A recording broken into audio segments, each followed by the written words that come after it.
Resaka mikolo mpanao photocopie. Ireny zany amina normal be tsara mihitsy ireny. Mikola aloha nampidirina ao anatin'io gouvernement io mba hampa-légitima an'io gouvernement io, izany hoe CT izy amin'izay ny olona mba mijery hoe mikola aho raha ao anatin'io gouvernement io, donc gouvernement tamin'lamina. Azonareo izay le fika.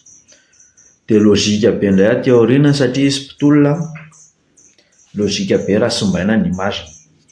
En même temps manao politika eto Madagasikara zany efa tokony misatendre amin'ireny. Za miresaka mikola, miasa le ry, misy zavatra ataony ao, misy zavatra conseiller be da be. Après, hevitry le ry manokana indray ny te hiditra ao anatin'io gouvernement io satria efa koa fa tsy milay. Raha mandinika tsara zany tsika, dia misy manaparitaka hevitra rapida be. Raha vao hevitra amotehana antsika mpitolona. Jereo tsara 24 heures madana moka an'iny info an'ny Herzou iny, page rehetrarehetra eto amin'ny Facebook na moka an'iny info iny, mipartage tao amin'ny page ny Herzou tena mandeha be mihitsy. Zavatra ohatry ireny nefa mila mahatonga sainantsika hoe maninona rehefa hifamotika dia miparitaka ngeda be ohatry ireny information. Za kosa nefa mikozy, tsy milay ireny ataon'ny Herzou ireny. Mila mieritreritra kely Herzou, mila fa hoe Herzou resy lahatra hoe ny tanora no tokony mitondra ny tany sy ny firenena satria tsisy maresy lahatra intsony ireo zoky olona ireo. Jereo tsara ny famotehana ny imagentsika tanora, jereo tsara. Ireo mpitolona rehetrarehetra zao décrédibilisena tsirairay. Jereo Alicia, jereo le zandrikely tao amin'ny Sedumada iny. Herzou lazaina fa niaraka tamin'ny Orange, dia tonga indray ity mikolo lazaina fa mpanao photocopie. Mbola ho tonga aty amintsika io fa tsy raharaha tsika. Tsika tsy manana image, tsy manana inona ny angala toute façon, tsisy raha itsika an'izany. Manontsana kosa aloha nefa ny anaran'ireny zavatra notenenin'ny Herzou ireny satria mila misaina tsara. Efa koa fa manana influence Herzou ary anisan'ny angalan'ny tolona. Tokony mieritreritra tsara alohan'ny publier zavatra. Ankoatr'izay indray nefa efa niteneniko hoe safidy mikolo manokana ny te hitsofoka ao anatin'io gouvernement io. Tsy hoe avao ve le mamely anazy sa avy aty ivelany zao le mamely amin'ny mikolo, tsy hoe ahoana ny tena fandehany. Ary ny anisan'ny tsy mampite hitsofoka anatin'io dia voalohany aloha gouvernement tsy nanova rafitra io. Faharoa, efa koa izao fa izay olona mitsofoka ao dia misimba tsikelikely ka za dia mitaka ny fanovana rafitra, tsy miova hatramin'ny voalohany ny rafitra novaina vao miasa ho an'ny firenena. Impossible zany hoe mitsofoka ao anatina système anankiray ianao izay hita fa corrompu tanteraka, dia ianao nefa tsy leader, ianao ohatra tsy ministre, ianao tsy prime ministre, fa tsofoka fotsiny ao anatin'ilay système anankiray, dia hoe ianao hanova système tsikelikely ao anatiny ao, zavatra illogique zany. Ka efa maromaro izay proposition izay hoe andeha ho atsofoka ao eo, dia ny any ny aviako mazava foana hoe ovay aloha ny système izay vao mitsofoka ao anatin'io zavatra io, fa tsisy dika mihitsy ny fitsofoala ao anatin'io fa zao hoe lapotika. Ary impiry raha mbola mitikasakasa hoe hanova zavatra ao, voavela. Eto Madagasikara ny kely tsy mba mamindro izany mihitsy, tongava saina. Manarakaraka an'izay misy GZ anankiray izay tena tao tsara mihitsy izay maha-crédible an'ilay ry, tsy izany fa ely eo. Position an'ilay zoky nefa tsy mazava mihitsy. Mahatonga na miteny hoe tsy mazava miaraka amin'ny Maître Rayanitra foana. Maître Rayanitra izay niteny hoe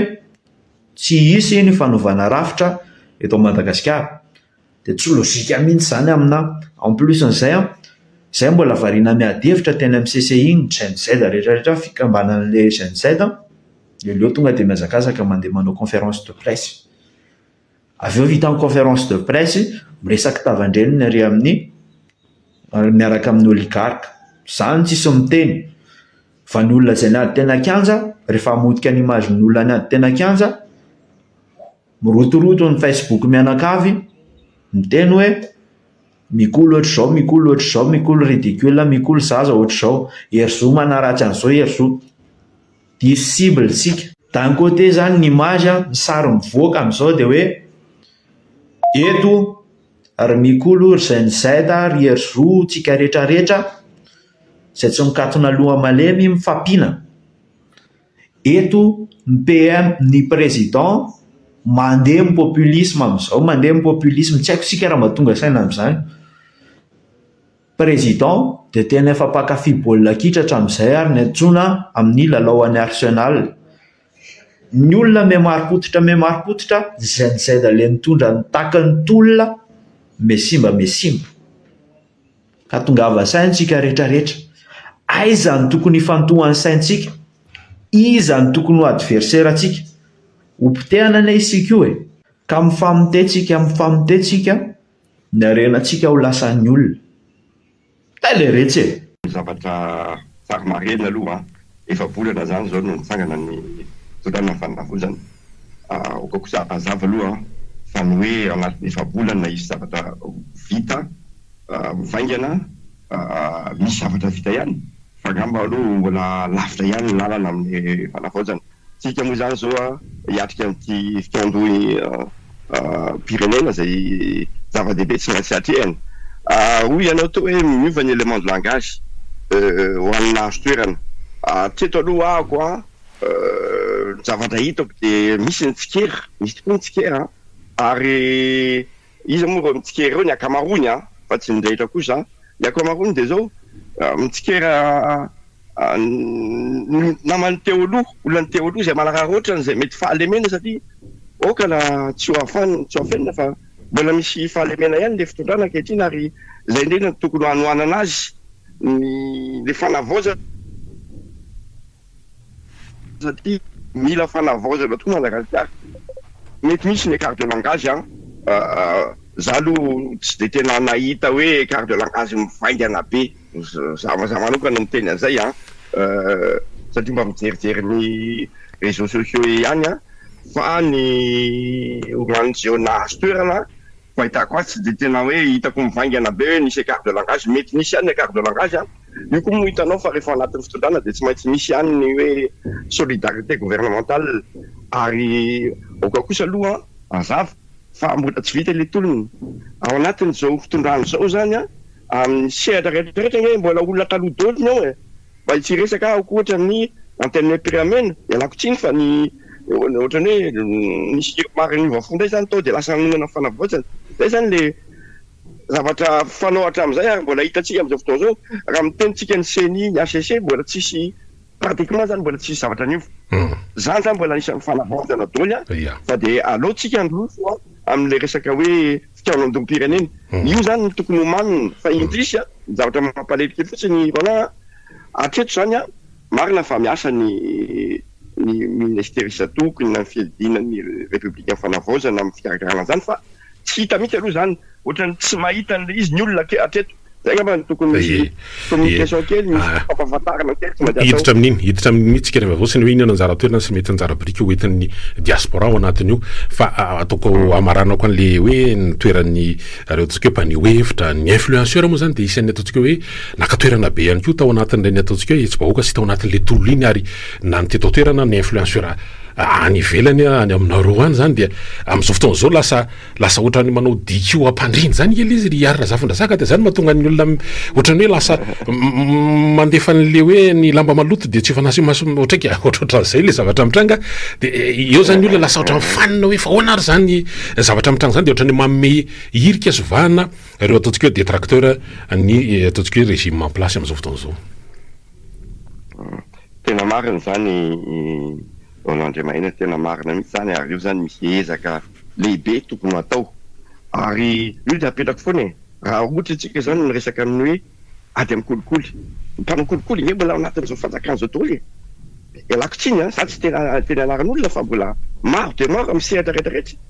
asa tanana efa zatra mitsotra kosa izy tsika malagasy tsy afaka mivokona intsony ahoana moa no ahafahako hiantehitra amin'ny olona mpanao kolokolo dia avy eo lasa miteny izy hoe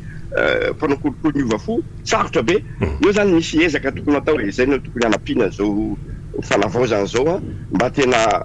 hiafara tokoa afaka rotaona satria izay ny fetra moa zany tena hipetraka zany ny lalam-panorenana vaovao ary tena miendrika fanavaozana tanteraka mba tsy iverenana ny zavatra nisy teo aloha intsony zay ataoko hoe fa tsy mety amintsika malagasy. Miresaka zay le ataontsika hoe mpanao kolikoly, ireo tsika hoe mpandika lalàna zay mbola eo fa zany nge no anaovan'ny olona fanamariana am'le hoe vahatraizany mety ho fahasahiana sy ny tena fahasahiana zany anentsika anyreny satria eo zany misy ministère public, misy an'ireo karazana maro samihafa any amin'ny satsehatra anaty ministera fa ny olona zany mahita ihany koa hoe ireto kosa nge de tena efa misy tandroka mihitsy nefa de ohatrany hoe eny ihany lizy zay ke lizy ry arazavin-drazaka hoe fa hoana ihany izy ty tena mandeha am'le fanavozana mihitsy ve sy fanovana ty zavatra ty fa ohatrany mbola reny miriary ary ohatra mitady mbola merina anasa vangy indray ary lay mampiseho vangy moa zany fa tsy manasa vangy reo le naovana fanamariana teo reo zay no mahatonga an'le ny olona zany hoe fa mandeha makany am'lizy izy fa rehetra efa maniry tandroko rehetra mbola reny ihany ao anatin'izany rehetrarehetra zany tsy meko teny ny olona satria efa nahita lalandririna izy teo aloha fatany loatra ny lalandririna teo aloha ka sensible zay mialatsiny am'le teny vahiny sensible mihitsy le olona am'le fomba fanao teo aloha zay mety miseho ateo reny tsy meko tsy misy fa ny fotsiny zavatra fa tiako tenena de zao hoe fanavozana iarahantsika io zavatra io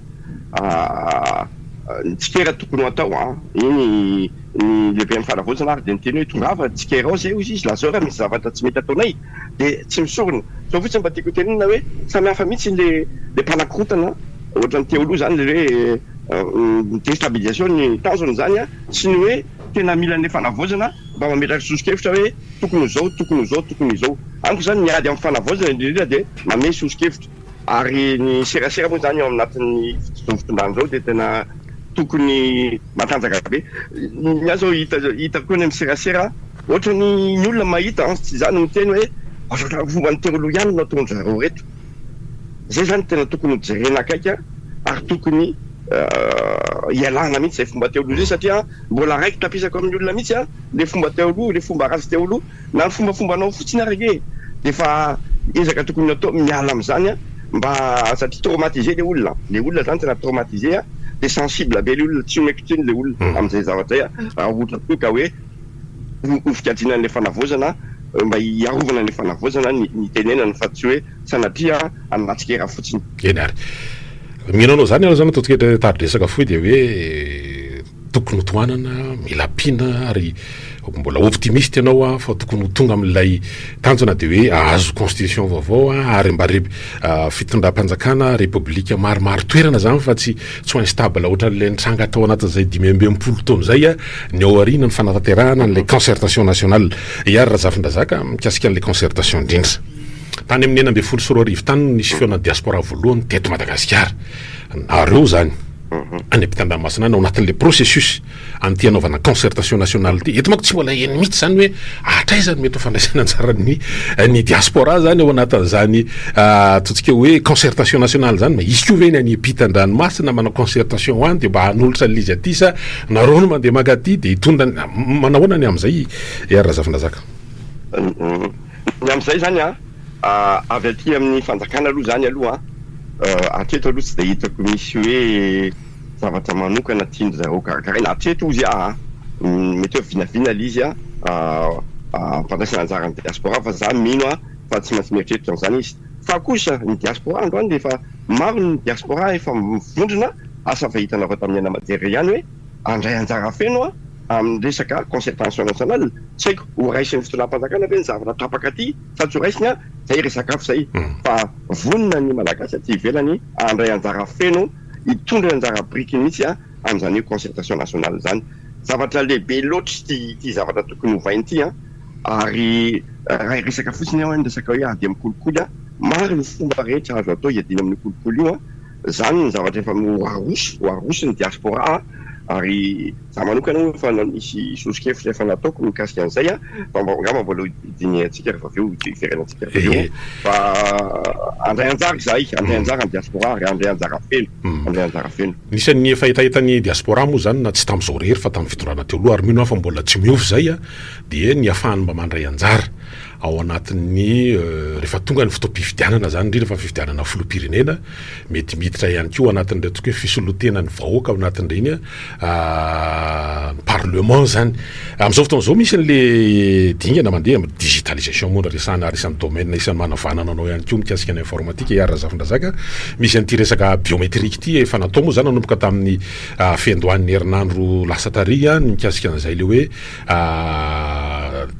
dingana makany amin'izay li resaka hoe biométrika izay nareo tafiditra ao anatin'izany hoe any amin'le izy mihitsy io makany amin'le fahadiovany mety ho fifidianana ho avy anisan'ny zavatra tokony edina mihitsy ny fanadiovana ny fifidianana io le biométrika eo ihany fa ny processus électoral mihitsy ny tokony hojerena amin'ny atsipriany efa fantatsika nge hoe aizany fangalarabato hoe fantatra atany amin'ny fototra atany amin'ny lim-pifidianana zany rehetrarehetra zany tokony ho avoaka petraka ambony latabatra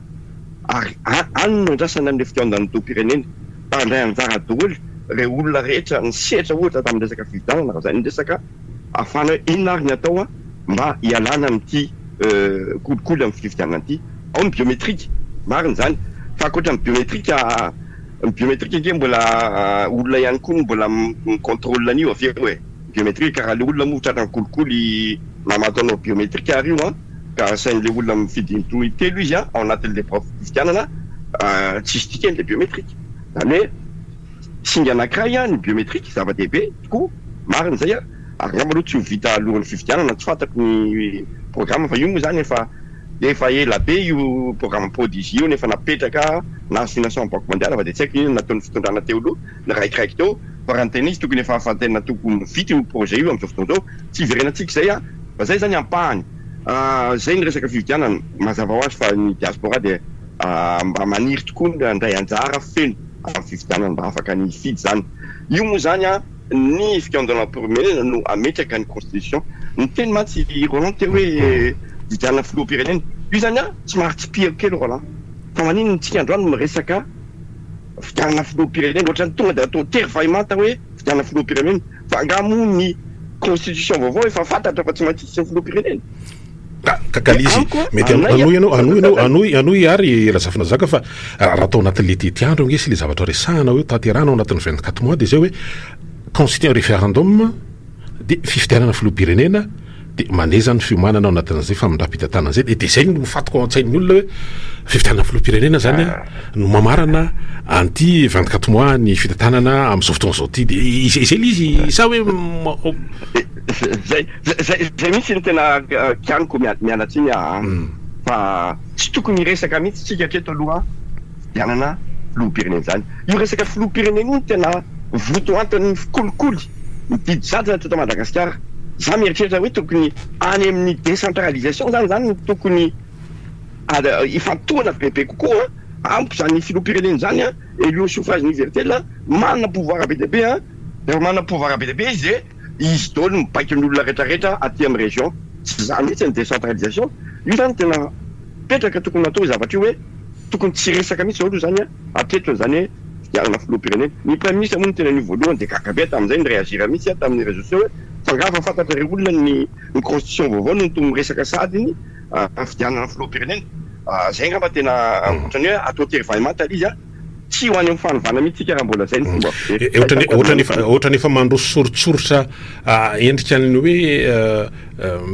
firafim-panjakana sy ny amin'le fomba ifampifehezan'ireo androm-panjakana hijoro iara-zavindrazaka ohatra nefa mandefa sorotsorotra n'izany zany hoe raha meno anao io zany de hoe décentralisation no mety amin'ny Madagasikara dia any amin'ny ifotony no iainga ny fifidianana zay ve lizy iara-zavindrazaka diko tenena zany hoe mety commune mety hoe fokotany commune zay makany amin'ny région de fifidianana filoham-pirenena no mandeha farany io moa zany ny fifidianam-pirenena namaritra azy fa ny zavatra kosa tsy azotsika itovirana de zao tokony manana fahefana maro tokony misy fahefana avy aty amin'ny fanjakana fohy be raha ohatra hoe tsisy président de mety hoe gouvernement national makaty amin'ny faritra zany peu importe tsy fantatro ny faritra ao ataontsika na io faritra ihany fe no raisina fa amiko zany ny fampandrosoana Madagasikara de miainga any amin'ny faritra ny ahoana ny fomba fifidianana ao anatin'ny lalam-pahampirenandrona nge efa metraka zany chef de région nge tokony élu au suffrage universel au niveau ny région misy conseiller régional tokony atao fa tsy natao zay hatramin'izay azo atsarainy reny zavatra reny de aloha isy petraka misy ny débat hoe mbola ilaigna ve zany président de la république élu au suffrage universel zany eto Madagasikara io nefa nanapotika amin'ny Madagasikara io no niteraka centralisation à outrance eto Madagasikara satria manana pouvoir be loatra ny président mbola izay ve no andehanantsika afaka folo taonantsika de ho hitantsika ndray fa de miverina an-dalambe indray ny olona nefa tsy izay misy mifanireny malagasy adihevitra na débat tato anatiny ataontsika herinandro teo eo zao mahery iara-zafindrazaka le fisin'le hoe accord politique feu de route accord politique moa zany de hoe nisy antoko totsika maromaro ihany zany nanao assise tery tamin'ny volana décembre tery amin'ny corondrano tery de nanao accord politique de ny signataire zany zao efa mandididina ny 20 am'zato zany antoko sy fikambanana politique nanao signa zany ianao nanaraka an'le izy mahita an'le satria ao zany hoe raha vao daholo l'institution misy de atsangana le mitovitovy amin'ny any fa ny anarany miova dia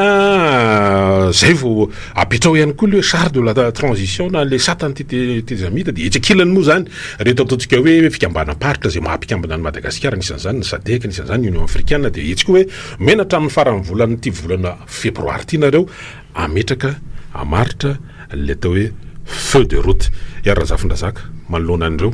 ao na fahitanao azy nanaraka tokoa ako am'le tamin'ny voalohany telo amby zato izay le fivondronana politique amiko misy zavatra azo raisina zavatra misy zao zavatra namana mpiara-mikolona mafita misy ireo misy zavatra azo raisina ny zavatra fotsiny fanamarenana tao fotsiny le tsy tokony efa nanana traumatisé ny olona tamin'ny 2009 zany de lasa hita transition goavana be sisa hitako hoe manahirana fa za mieritreritra hoe aleo satria zareo moa zany zay niteny hoe zay ny zavatra hoentin'ny zareo ao amin'ny fianam-pirenena marina tokoa moa fa efa mipetraka ny constitution vaovao vitany référendum satria manomboka amin'izay zany tsika de tsy maintsy ravana daholo institution reo satria institution vaovao no mapetraka zay zany tsy maintsy zay nandehany zao ve zany tokony atao na tsy tokony atao sarotra be no miteny an'izay io zany no miteny tokoa za rehefa mahita an'reto irmara ny ovafo de mametra pantanina tokoa hoe lasa ndray zany zareo laha ohatrany hoe nanao plateforme zao anoana zao fitondrano zao nahitako mahavarina ihany le izy ohatran'ny hitadidiko tsara mapart 1 mapart 2 mapart 3 tamin'ny fotoanalina ohatran'izay le endrika io za hoe efa tsy mety de fomba fijery ohatr'izay am'izao fotoana zao tsy manam-pahefana fa alao isokatra ny adevitra inona ny lafiratsina inona ny lafitsarany mbola tsy ampy tokoa angamba ny fanakalozana angamba ao anatin'izao ao anatin'ny olona tia fivoarana tsy ampy tokony atao zay ary zay le fikanam-pirenena kely no tokony anaovana an'izay zavatra zay fa io zany mbola tsy hitan'ny olona voafaritra tsara makaiza le fikanam-pirenena zay no mahatonga an'le izy mbola somary mitaraikiraiky fa mino fa tsy ho ela de efa hipetraka ny tondrozotra satria ilaina kosa le tondrozotra manjary ohatrany lasa le kodrona fotsiny tsika ena tsy sa ena varatra sa ena andrefana sa etsinanana ilaina le tondrozotra misy calendrier dia fantatry malagasy rehetra zao zany lalana le mandra-pahavitan'ny fividianana ary io zany amiko tsy tokony ny constitution miainga voalohany aloha fa tsy tokony ao anatin'ny tondrozotra amiko tsy mbola tsy afaka ny teny tsika am'izao fotoana zao hoe fividianana ny fokotany aloha de aveo ny district sy ny sisy tsy afaka teny an'izany tsika fa ny constitution zay hodinianao anatin'ny fitondrandrom-pirenena no amarika hoe ahoana zany ny fomba fandehan'ny fividianana raha za manokana aloha tsy za da d'accord amin'ny olona rehetrarehetra hoe fandraisan'ny fokotany anjara amin'ny fampandrosoana zava-dehibe to moa zany ny fokotany raha tadiditsika ny fokotany plutôt ny attaché tamin'ny district zay ny zavatra nisy teo aloha de lasa fitaovan'ny district fotsiny izy amin'ny zavatra maro samihafa